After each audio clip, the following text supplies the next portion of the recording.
I think that I've broken the stigma of, age and experience equals knowledge. It's not always the case. It's about putting in the work, putting in the effort, being the best person you can, and most importantly, being the best professional that you can be too, putting in the work. So definitely do the best that you can possibly do. Aim high, achieve what you can, and don't let anyone hold you back.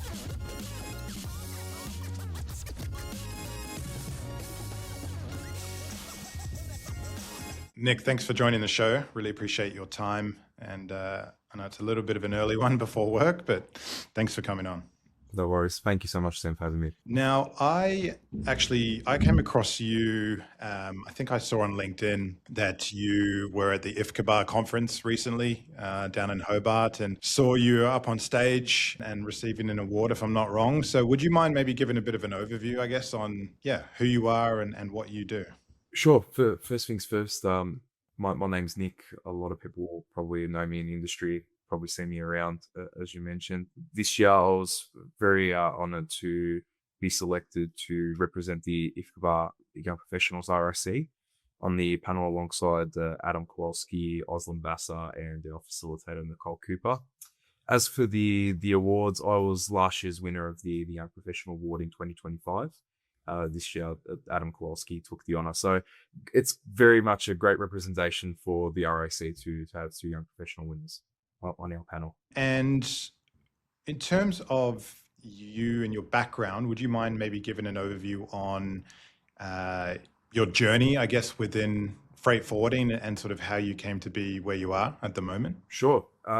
Look, with my journey in terms of where I started, I grew up in our family business, Gavos Freight Solutions. We're licensed customs brokers and freight forwarders. So I've been involved in our business from very young, starting very small, and just, again, essentially given tasks and sort of sponging as much as I could from my father, his protege, and general manager as well. So again, on the side, I was also a national and state athlete in karate as well, and as well as being a student at the time in high school. So balancing pretty much everything. And then once I finished all my commitments, I pretty much came into the industry full time and started from an import operations point of view, and then slowly progressed. Nice. Lots going on then. Yeah. And now coming up through the family business, like, was that always the plan for you? Were you always going to get into the freight forwarding and logistics side? Or was there like a moment where you were like, okay, this is the career path I'm going to go down? Actually, yeah. So yes and no with that one, believe it or not. That one was on the cards, but it wasn't 100%, if that sort of makes sense. Where in terms of where I wanted to be as a postgraduate from year 12 at Killer Downs College, I was sort of hoping to start my studies to become a osteopath, because at the time, being a national athlete, it was always my goal to open up my clinic and potentially a dojo one day under the Kimiko martial arts banner, and essentially run both hand in hand. And I think as you get older, you sort of realize that at the time, my studies weren't so great because I was traveling a lot and my ATAR suffered very, very drastically. So I didn't have VCAR come to the rescue to sort of assist me with, again, my commitments with the Australian national team. But in saying that, Dad was lucky enough to be there to sort of say, you can stay here if you want something to support you, like, because this is what you've always been a part of. Then, it's up to you if you really want to join this industry and be part of it. I'm not going to put pressure on you being my son, but you have to want it. So eventually, as I started going along the yellow brick road, I saw something that was quite niche and something that I could take advantage of. And again, something that I genuinely had a passion for as well. So it'd be great to carry on the family legacy and as well try and make my own career and sort of my own, how do you say, reputation. Yeah. You want to carve out your own identity as well, right? And working in the family business, like, there's definitely a lot of pros to that. Obviously, it's a familiar environment, but there's probably some challenges, I guess, as well. Definitely. In your view, like, what are some of the main challenges at working in a family business? Working with family. literally working with family. I think, yeah, with family businesses, especially like us SMEs, when we all gel together, we can all get on like a house on fire. But as well, being relatives, when you have similar ideals and mindsets, you do clash at times, and you probably don't realize it. But it's only to the benefit of the environment. It's not malicious or anything Yeah. of the sort. So we're quite grateful to have those little sparks here and there, because you know that there's a genuine care factor in the environment, in the place. So you know that you're only going to push yourself and everyone else around you to be better. So I think that's the advantage of being in a family business versus a multinational, where I think everyone's Mm. just doing their own little part. Yeah. And talk me through, like, what's the journey since day one when you actually officially joined the business at, full-time capacity to now? What's that journey been like in terms of the actual role or the responsibilities that you're doing? It's been a very long journey so far, and it's only just beginning. That's the most optimistic view I can give. In terms of where I started, again, I sort of came in with some knowledge, but all I said to the guys is just treat me as if I didn't know anything. Start again, and let's work through the basics and build a strong foundation to work off that. So luckily enough, the foundation was sort of there, just needed a little bit of tweaking. But again, it started from an imports point of view, then eventually to exports, organizing local cartage, getting involved in freight forwarding. And then once I finished my diploma in customs broking last year as well, even throughout my studies, I was a customs compiler, and then eventually I became a classifier as well. So that sort of went hand in hand with what I was trying to achieve in my studies, and getting my acquired years of experience as a customs compiler to eventually go for my licensed customs broking license. Yeah. And so going for the license, that's on the roadmap at the moment. Yeah, that's definitely on the roadmap. I have to sort of look at where I'm at in terms of myself and my knowledge, because I'm definitely not where I want to be. I know I can keep improving and keep getting better at what I do, but as well, it's also getting the years of experience behind me. So far, I think I'm only at 3 years, so probably might need another year or two before I even start looking at it. But still building my base. Mm.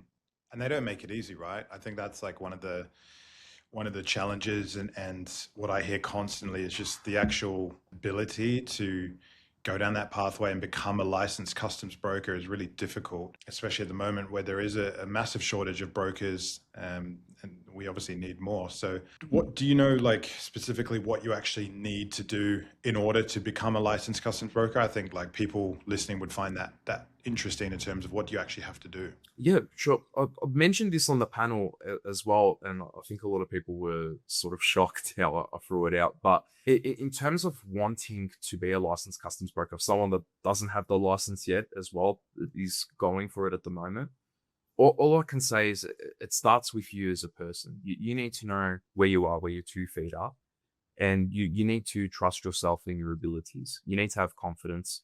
You need to have character, and you also need to have conviction. That's one. Two, again, you need to complete the diploma. You need to have the knowledge and the expertise behind you before you can even go to the board. That's definitely one of the requirements. And third of all, it's also having a couple of years of experience, acquired experience under a licensed customs broker or senior licensed broker. So once you start putting everything together, perhaps you can look at it. But again, someone, and as you touched earlier, someone like licensing NACA Black, they are quite tough, and I do admire them because they're only doing their job. They're only protecting the integrity of the license, which I think a lot of people and a lot of juniors sort of forget that. It's great to get it in the end, but you got to work hard to get there. And once you earn to get that license, like I do one day, then Yeah. you can say you've got it and you've passed all the hurdles the Mm. correct way to be a licensed customs broker. Yeah, that makes sense. And for people coming through, like we're always talking about that next generation of talent coming through, and I'm constantly having conversations with my clients about what do we do to get younger people interested in freight forwarding or logistics more broadly. What do you say to some of those younger people that are maybe just leaving school or in uni and thinking about a career path? Like, why should they consider freight or logistics as a viable career path? The thing is with freight and logistics, it's like I mentioned before, it's very niche.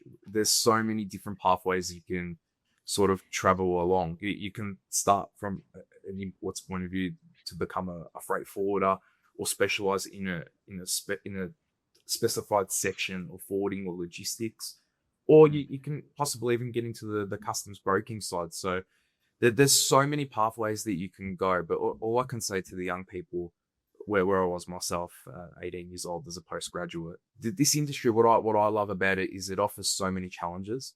And if you're prepared to be trialed by fire, then definitely come along, because this is the place where you're going to see what you're really made out of. It, this is a good opportunity to test what you know and what you don't know, and most Yeah. importantly, not being afraid of making mistakes and being something. It's not going to be pretty, and definitely it never will be, but Mm. you got to be prepared to trust the process, put in the grind, and see the result come in the end as well. Yeah. And what do you reckon? Like, I feel like there's a little bit of a misconception sometimes when people think about logistics and think about freight, and they might only think, okay, it's just a warehouse, or it's just, Yeah. stacking shelves and that, or driving a truck. But what different career paths and opportunities actually exist for those people that might not be fully across it? Like, which direction can you go in freight forwarding? So many, literally so many. You can start as you just mentioned, warehousing. If you're going to look at it from a warehouse point of view, there's pick and packing, there's forklift drivers, there's people working in the warehouses doing manifests, and as you said, loading cargo, accepting cargo. There are warehouse managers overseeing that as well. There's administration roles as well. There's all these different environments that logistics can lead you to. That's why it's very hard to market logistics, because there's so much ground to cover unless you're in it to sort of see it and sort of gauge it.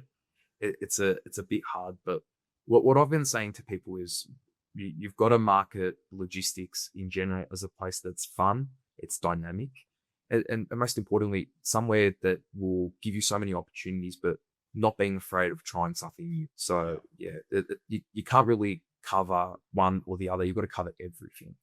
So Mm. that's the best way I can put it. And have you got any ideas or thoughts on, whether it's like an education piece, or how do we get more people? I think like just actually explaining logistics and explaining the different pathways to people is half the battle. But have you got any ideas or any thoughts, like you as a young person yourself, that we can kind of implement, whether it's more internship opportunities or more courses through universities, or like people going into high schools and talking about career paths? Like, do you have any ideas or thoughts yourself? Well, I can say comfortably, as part of the IFCBAA, Young Professionals RAC, one of its representatives, where we're definitely looking at things like, as you mentioned, they're going into schools, sort of getting in the faces of the students, showing them what the industry is, talking to them, sending out licensed customs brokers to pass on their first-hand experience and knowledge as well, to answer any questions that they may ask. So Mm. definitely that's something on the cards. I would love to see the diploma revamped. I think it's very long overdue, especially someone like myself who was probably expecting to come out ready made. There's a lot of loopholes across all the diplomas that I've seen that I think need to be covered, because at the moment the NACA Black standards here, and then you look at the education side where it's probably a little bit here, and you look at the input versus the output, and it's not really matching where it should be. So we've got to look at ways for, even where NACA Black is at the moment, to bring the standard up. So we're getting more better people coming through to ensure that we're getting more licensed customs brokers, because the skill shortage is there in terms of, I think, lack of education support systems. That's definitely one. Lack of opportunities in internships. That was something the DCN recently covered, that we should almost throw back to the old master and apprentice relationship and teaching method, which it's Yeah. proven it worked for all our mentors. Yeah. And last but not least, looking at, like I said, the diploma. I think it's definitely long overdue. And customs, I think it's one of those parts of freight where it's like the regulations are constantly changing, and you have to always stay across it and stay updated. from your point of view, how do you actually stay across everything? It's such a dynamic part of freight forwarding. How do we stay across it? Well, it Yeah. comes back down to, again, having the opportunity to go out with licensed customs brokers to the CPD events. I've been grateful to start as young as 18. So I've been going to all the IFCBAA CPDs and in Melbourne, as well as all the Freight and Trade Alliance ones as well. We actually couldn't go to this one because we're at the Grand Chancellor for IFCBAA National Conference. But without fail, every year, myself and Peter and our general manager will go to all of them and keep up to date, listen to all the speakers from the departments, peers, industry experts, to all the topics, surrounding legislation, dumping. Again, all the hairy topics that, people are probably concerned about, getting their take and walking away from it, filtering what works, what doesn't work, and then applying it into the workplace as well, plus external research. Mm, yeah. And shifting now onto technology and AI and like the role that that's playing, not only across customs, but I guess more broadly across logistics and freight forwarding. What are you seeing in that space? And, are you guys sort of playing around or implementing anything new, or do you think it's going to be a bit of a slow burner as opposed to, I think some people think it's just going to come in and change everything straight away. Look, with AI and technology, innovation is always great because it sort of makes everything easier. Look, with technology itself, it's amazing for freight forwarding, especially for the bigger companies, because it allows their process to move faster, which may suit them. For someone like us as an SME, that we pride ourselves on our craft and on our knowledge, the technology is great unless you use it as a tool. What I'm seeing at the moment, especially with the young people and the students, they're using it as a support system because they lack the conviction to problem solve a task, and they'll use that AI to complete it for them. Where I think the answer should come from you, and then use that as your second basis. Because again, as trade experts, and one thing Colin Brame actually mentioned, he's a good friend and mentor of mine through the ITALC diploma of customs broking. He mentioned, especially at the conference, that we're probably one of the only professions that's licensed under a legislation or section of any act in Australia. So for us as licensed customs brokers or aspiring brokers to use AI, especially the younger generation, before we even think about that, we need to master the craft as our mentors did, and be the best professionals that we can ourselves from a compliance point of view, and meet the standards where the industry has set them before we still look at that. It may work for businesses, but if we're going to talk about students, definitely we need to look at us first and master and cover every basis. And what do you reckon, like your role, say customs compiler, classifier, broker, that side, that customs side, how do you see that role shifting over the next few years, if at all? Like, do you see much change in terms of that particular role or skill set? Look, from that point of view, I can probably see more technology coming along the way, especially in the multinational companies, because again, they work on speed and KPIs like a lot of them do. For someone like us, and hopefully I can speak for most of the SMEs out there that have kept their traditional ways, for a customs compiler and classifier like myself who's aspiring to be a licensed customs broker, the standard should be, again, from a classification point of view, if we're going to use that as an example, is starting off with all your section, chapter, and legal notes, mastering and navigating the tariff, understanding your notes, using your interpretive rules, using your Schedule 3, which is the actual working tariff. Schedule 2 is your interpretive rules, understanding and how to apply them, and justify your answer with conviction why you believe that this item is to be classified here. That's something I think technology can't do at the moment. It can, but it's certainly fresh, and it's probably making mistakes here and there. So that will probably get better as time goes on and gets more advanced. The main focus, I believe, for all young people coming through in the industry, especially is customs compilers and classifiers, get dirty in the books. Start somewhere, start reading, start learning, start memorizing, because whether it's having a conversation like us at the moment or gone before Knacker Black and they're absolutely grilling you over a scenario, or no different to meeting up with a client and they ask you a question, you're expected to know on the spot. I can't just say, one moment, please, I'm going to punch it into ChatGPT and he's going to tell me the answer. I need to know it as an expert. And that is my expectation as a lawyer equivalent in the logistics industry as well, being at the top of the chain as a licensed customs broker. I like that, lawyer equivalent. Yeah, it's a good way to put it, actually.